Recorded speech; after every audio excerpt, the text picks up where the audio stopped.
ওকে ধরো, ওকে নিষিদ্ধ করো, ওকে গুলি করো, ওকে আইনা ঘরে ওকে রিমান্ডে নাও। রাজনৈতিক অধিকার নেই, ভোটাধিকার নেই। এত আত্মহমিকার, এত অহংকারী, এত দাম্ভিককে আল্লাহ তাআলা কখনো পছন্দ করেন। আমরা মনে মনে এটা কামনা করতাম, নিশ্চয়ই আমাদের জন্য আল্লাহ রহমত অপেক্ষা করছে। আপনি চিন্তা করতে পারেন, আমাদের প্রিয় নেতৃবৃন্দ যারা জীবনে একটা মিথ্যা কথা বলে নাই, একটা টাকা হারাম খায় নাই, কোন মানুষকে কষ্ট দেয় নাই, অধ্যাপক গোলাম আজম, আল্লামা সাঈদী, মাওলানা নিজামী, কমরুজ্জামান, মুজাহিদ, বীর কাসিম আলী, কাদের মোল্লাদের মতো লোক, মাওলানা আবুল কালাম, মাওলানা ইউসুফ, মাওলানা আব্দুস সোবহান, মকবুল আহমদ, নাজির আহমদ, কত নাম বলবো, বারবার গ্রেফতার করে কারাগারে বৃদ্ধ বয়সে নিষ্ঠুর নির্যাতন করা হয়েছে। পাঁচজন নেতাকে ফাঁসিতে ঝুলিয়ে হত্যা করা হয়েছে। মিথ্যা মামলা, মিথ্যাবাদী, মিথ্যা সাক্ষী, মিথ্যা এধার, মিথ্যা ট্রাইব্যুনাল, মিথ্যা বিচারক, সাজানো রায় দিয়ে ইতিহাসের বর্বরতম জুডিশিয়াল কিলিং করে আমাদের নেতাদেরকে হত্যা করা। বিদেশ থেকে রায় লিখে দেওয়া হয়, সেই হত্যাকাণ্ডের মাস্টার মাইন্ড হচ্ছে শেখ হাসিনা। কি বলেন? আল্লাহ তাআলার বিচার, দুপুরে ভাতও খাওয়া হতেন না। কি ফেরা উনি স্বর্গ বানাইছিল, আমরা তো টের পাইতাম না। পরের দিন 6 তারিখ আমরা জেল থেকে বেরোলাম। যখন এই খবর শুনলাম, জেলের ডেপুটি জেলার সুপার,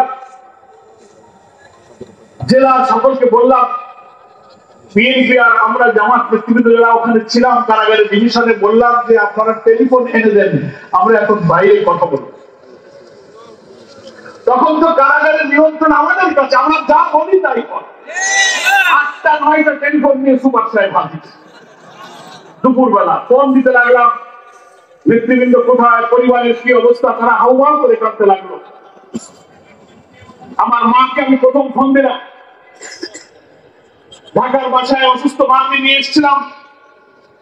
আমার কারাগারে থাকা অবস্থায় আব্বা ইন্তেকাল করলেন। মা আমার আব্বা হারিয়ে বলছিলেন জন্য পেরেশান। মাকে বললাম তুমি আমার বাসায় চলো। মাত্র কয়েকদিন আগে মাকে আমরা 20 জুলাই রাত 2:30টার সময় আমার বাসা ঘেরাও করে মা কান্নাকাটি করতে লাগলেন। আমার ছেলে কয়েকদিন আগে জেল থেকে বের হলো, কেন তোমরা আজকে নিয়ে যাবো? আমি মাকে জড়ায় ধরে কপালে চুমু দিয়ে বলেছিলাম, মা এবার দেরি হবে না, তুমি দোয়া করো আমার জন্য।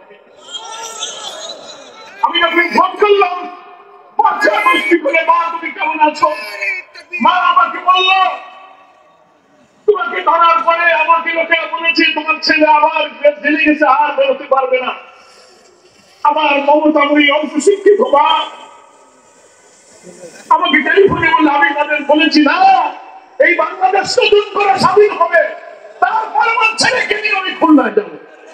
আমি তো টেলিফোনে মায়ের জবাব শুনে অবাক। আমার মা রাজনীতি বোঝে না, বৃদ্ধ, তার অন্তরে কি কথা আল্লাহ তৈরি করে দিলেন, এই দেশ আবার নতুন করে স্বাধীন হবে আর আমার ছেলেকে আমি খুলনায় যাবো। মাকে বললাম, মা তোমার দোয়া কবুল হয়েছে, আমি তাড়াতাড়ি আসবো বলেছিলাম, আমি চলে আসছি। তারপর আমি মাকে নিয়ে খুলনায় গেছি। প্রিয় গাজীপুরবাসী, দেশবাসীকে এই কথাগুলো আমি কেন বলছি? শুরুতে আমি বলেছি আমরা একটা কালো যুগ পার করেছি। হ্যাঁ, আমরা যদি কোনো অন্যায় করতাম, মাওলানা সাঈদী, নিজামীদের মতো নেক মানুষরা যদি একটা অপরাধ করতো, তাহলে মনকে বুঝতে আছে আল্লাহ এত প্রিয় নেক মানুষগুলোকে এই বৃদ্ধ বয়সে ফাঁসিতে জড়িয়ে ঝুলিয়ে তুমি ফাঁসি দিয়েছো। তোমার অন্তর কাঁপে নাই? আসমান কেঁপেছে, জমিন কেঁপেছে, বাংলাদেশ এবং দুনিয়ার সমস্ত আল্লাহ তারা চোখের পানি ফেলেছে। আল্লাহর ঘরে কাবায় লুকিয়ে পড়ে আল্লাহর গোলামেরা সিজদা দিয়ে তোমার বিরুদ্ধে নালিশ করেছে। আল্লাহ আরো সেই দোয়া হয়তো কবুল হয়ে গেছে। তাই ইতিহাসের নিষ্ঠুরতম ফ্যাসিস্টদের মতো অতীত স্বৈরাচার তুমি অপমানিত হয়ে বিদায় দিয়েছো। গেলে কোথায়? এখানকার মান সেখানেই চলে গেল। মানবো এখানকার, কি বলে? ওখানে গিয়ে উনি ষড়যন্ত্র করছেন। পাসপোর্ট বাতিল, ভিসা নাই। আমি ভারত শাসন করছে এখন বিজেপির হিন্দুত্ববাদী ইসলামী সাম্প্রদায়িক সরকার। আমরা বলতে চাই আন্তর্জাতিক কনভেনশন, জেনেভা কনভেনশন সমস্ত কূটনৈতিক রীতিনীতি ভঙ্গ করে এত বড় খুনি অপরাধী হত্যাকাণ্ডের মাস্টারমাইন্ডকে কেন তুমি সেখানে আশ্রয় দিয়েছ? তাহলে আমরা এটা বলতে বাধ্য, 18 বছরের জুলুম, নির্যাতন, হত্যাকাণ্ড, লুটপাট, নিষ্ঠুরতার পেছনে তোমার হাত ছিল। কেন সাহায্য করছো? বাংলাদেশ সরকারের পক্ষ থেকে ভারতকে চিঠি দেওয়া হয়েছে, তাকে ফেরত দেন, তাকে বিচারের আওতায় আনা হবে। ট্রাইব্যুনাল করেছিলে আল্লাহ লোকদেরকে ফাঁসি দেওয়ার জন্য।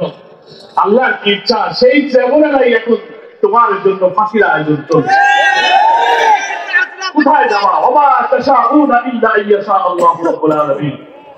তোমাদের কোনো ইচ্ছাই কাজে লাগবে না যদি আল্লাহর ইচ্ছা না হয়। কি বলেন, ঠিক কিনা?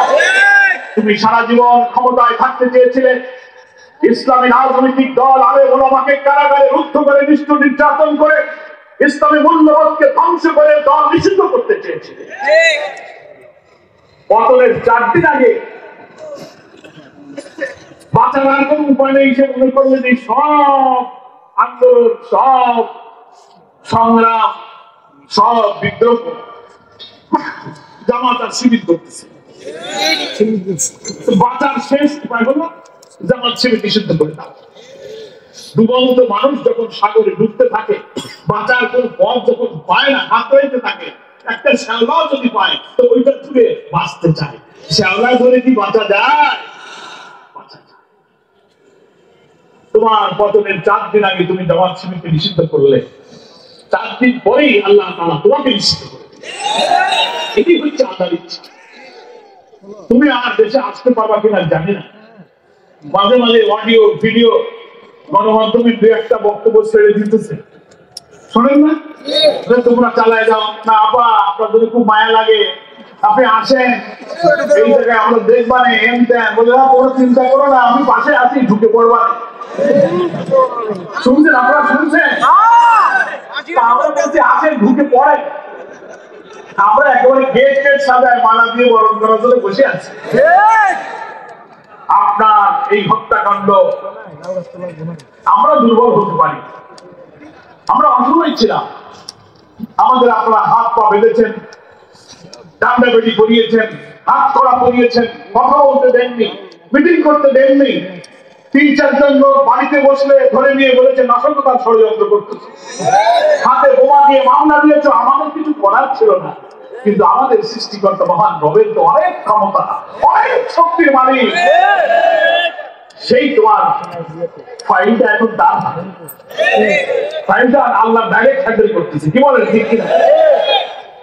200-র উপরে মামলা হয়ে গেছে ট্রাইব্যুনালে, রেড অ্যালার্ট জারি হয়েছে, ওয়ারেন্ট জারি হয়েছে, ভিসা বাতিল হয়ে গেছে।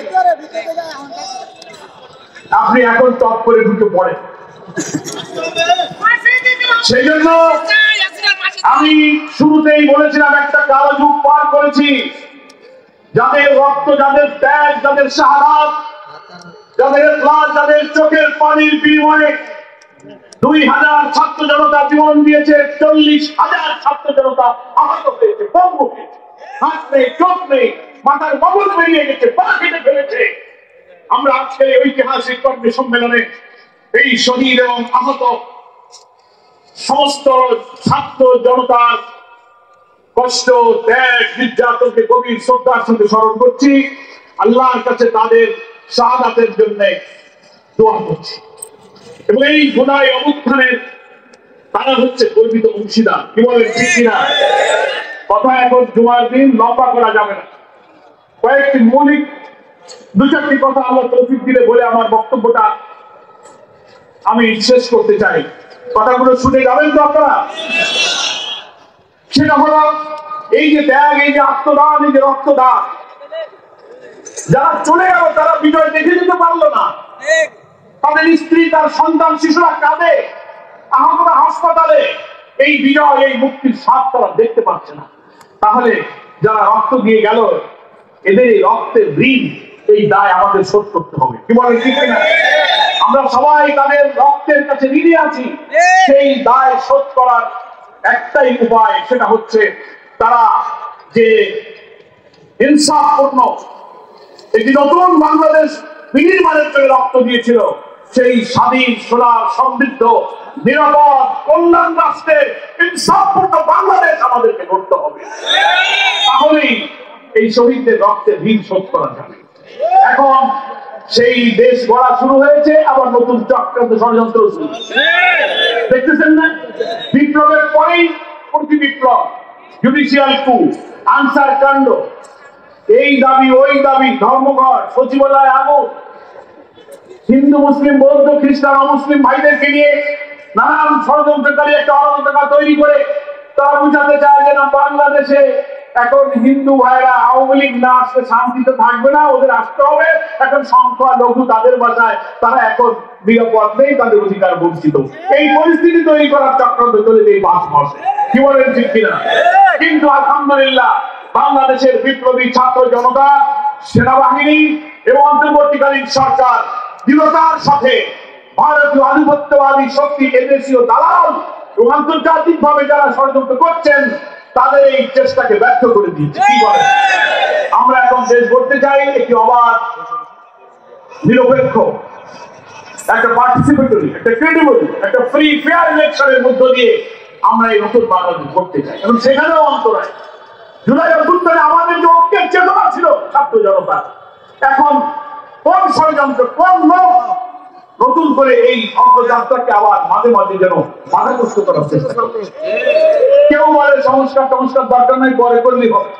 কেউ বলে সংস্কার করেন, কেউ বলে নির্বাচন তাড়াতাড়ি করেন, কেউ বলে না সংস্কারটা শেষ করে হোক। এই যারাই আমরা বিপ্লব করলাম, যারাই রক্ত দিলাম, তাদের মধ্যে এখন ইখতিলাফ শুরু। ইখতিলাফ মানে বাংলা তর্জমা কি, মত পার্থক্য শুরু হয়েছে। আমি সংক্ষেপে সকল রাজনৈতিক দল, বিশেষ করে আওয়ামী ফ্যাসিবাদ বিরোধী আন্দোলনে যারা রাজপথে রাজনৈতিক দলগুলো ছিলাম, রক্ত দিয়েছি, শহীদ হয়েছি, নেতৃত্ব দিয়েছি, তাদের কাছে আমার বিনতি, জুলাই অভ্যুত্থানের যে চেতনা, এই ঐক্যকে অদূর থেকে আসুন, একটা জাতীয় ঐক্যের পরিবেশ তৈরি করে আমরা একটা গ্রহণযোগ্য নির্বাচনের জন্য যতটুকু সংস্কার প্রয়োজন সেই সংস্কারটুকু করে আমরা নির্বাচনে যাই। সংস্কার যারা না করে নির্বাচন চান, তারা আইনের, সংবিধানের দোহাই দেন। সংস্কার করতে গেলে আইন লাগে, সংবিধান লাগে, পার্লামেন্ট লাগে। এইসব ইস্যু সামনে এনে একটা বিতর্ক তৈরি করা হচ্ছে। আমি তাদের কাছে প্রশ্ন করতে চাই, ডক্টর ইউনূস স্যার আসছিলেন কোন আইন, কোন সংবিধানে লেখা ছিল, কোন বিধিতে ছিল? উপদেষ্টা পরিষদ হলো, হাসিনা চলে গেল, শপথ করলেন কোন আইন? সংবিধান এবং আইন কি? সংবিধান হচ্ছে জন আকাঙ্ক্ষা, জনগণ তার চাবে, কোটি কোটি মানুষ তার চাবে, ওইটার লিখিত রূপ হচ্ছে সংবিধান। 90-এর গণঅভ্যুত্থানের মধ্য দিয়ে আমরা যখন কেয়ারটেকার করেছিলাম এরশাদের পতনের পর, তখনও সংবিধানে কেয়ারটেকার ছিল না। জনগণের ঐক্যমতের ভিত্তিতে আগে কেয়ারটেকার হয়েছে, নির্বাচন হয়েছে, তারপর আইন করে ওটা আমরা সংবিধান অন্তর্ভুক্ত করি। ফলে সংবিধান আর আইনের কথা বলতে গেলে এই অন্তর্বর্তীকালীন সরকার তো বেআইন, উপদেষ্টাও বেআইন। আমরা কি কামটা করলাম? সব রাষ্ট্র এবং জনগণের আকাঙ্ক্ষা পূরণের জন্য একটি অবাধ, নিরপেক্ষ নির্বাচন করতে যদি আইনের যেসব সংস্কার করা প্রয়োজন তা যদি এখন না করি, তাহলে তো 14, 18, 24-এর মধ্যে ইলেকশন হবে। এত রক্ত দিয়েছে কি আমরা আবার সেই ইলেকশনের জন্য? 3টা ইলেকশন হয়ে গেল, বাংলাদেশের ভোটাররা ভোটের দিন রওনা দিয়েছে ভোট কেন্দ্রে, রাস্তায় আওয়ামী লীগ, পুলিশ লীগ, যুবলীগ, ছাত্রলীগ সব ঠেকাইছে, বলে যাও বাড়ি চলে যাও, ভোট হয়ে গেছে, ভোট দেওয়া লাগে। কেউ যদি জোর করে ভোট কেন্দ্রে ঢুকে ভোট দিতে গিয়ে বলে ব্যালট দাও, বলে ব্যালট শেষ হয়ে গেছে, ব্যালট নাই। আপনারা কি আবার সেই ভোট দেবেন? যারা বিনা সংস্কারে আইনের পরিবর্তন না করে, আমরা তো বলছি না এই বিশাল বাংলাদেশ নামক রাষ্ট্রের অনেক অর্গান, অনেক বিভাগ আছে, সব অর্গান, সব বিভাগগুলো পলিটিসাইড হয়েছে, করাপ্ট হয়েছে, দুর্নীতিগ্রস্ত হয়েছে, দলীয়করণ হয়েছে, সব সংশোধন করতে হবে। পচে গেছে সব অর্গান। 18 বছরে স্বৈরাচার আমাদের সংবিধান, আমাদের প্রশাসন দলীয়করণ করে ইচ্ছা মতো কর্তৃত্ববাদী চালিয়ে মতবিক্ষত করেছে। কিন্তু অন্তর্বর্তীকালীন এই সরকারের পক্ষে এত সংস্কার সম্ভব না, এটা আমরাও মানি। নির্বাচিত সরকার আসলে তারা পুরা রাষ্ট্রের সব অর্গানগুলো সংস্কার করবেন, এটা আমাদের বিরুদ্ধ নেই। কিন্তু তবে নির্বাচনকে সুষ্ঠু করতে গেলে অন্তত কয়েকটা অর্গানকে মেরামত করা লাগবে। Election commission, police administration, civil administration, judiciary, কনস্টিটিউশনের কিছু জায়গা আছে, অন্তত ৬-৭টা জায়গা আপনি সংস্কার না করে প্রশাসনের রন্ধে রন্ধে ফেসিবাদের দোষররা এখনো ঘাপটি করে বসে আছে। এই ওসি, এই এসআই, এই ইউনো, এই ডিসি, এই সচিব রেখে আপনি ভোট করবেন, ১৪-১৮-২৪-এর মতো ভোট হবে, তাহলে আমাদের জাতির সমস্ত রক্তদান বৃথা যাবে।